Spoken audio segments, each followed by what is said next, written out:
Assalamualaikum warahmatullahi wabarakatuh. Saya Aswadik Ramadan. Kali ini akan menjelaskan tentang kedudukan hukum Pancasila dan konstitusi dalam sistem ketatanegaraan Indonesia. Langsung aja kita masuk ke materi. Pertama, latar belakang dan permasalahan.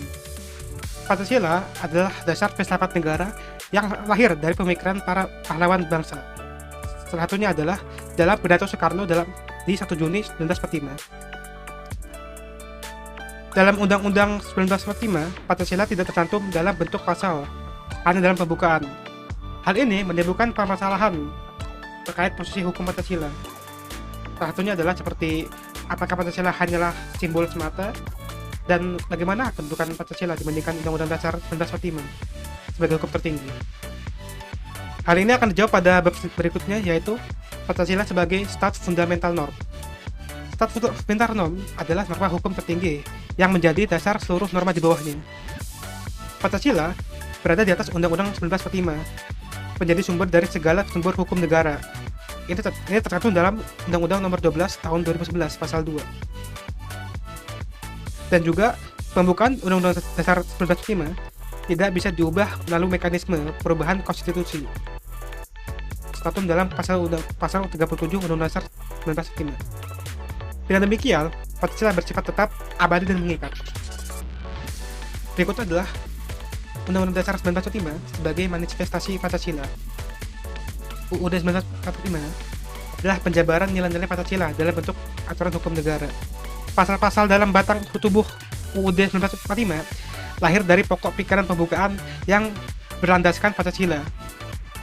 Hierarki hukum di Indonesia paling tinggi adalah Pancasila, lalu di bawahnya ada UUD 1945 atau untuk aturan dasarnya, kemudian diikuti oleh undang-undang, peraturan pemerintah, dan seterusnya. Pancasila dalam praktik yudisial. Mahkamah Konstitusi dan Mahkamah Agung telah menggunakan Pancasila sebagai batu uji.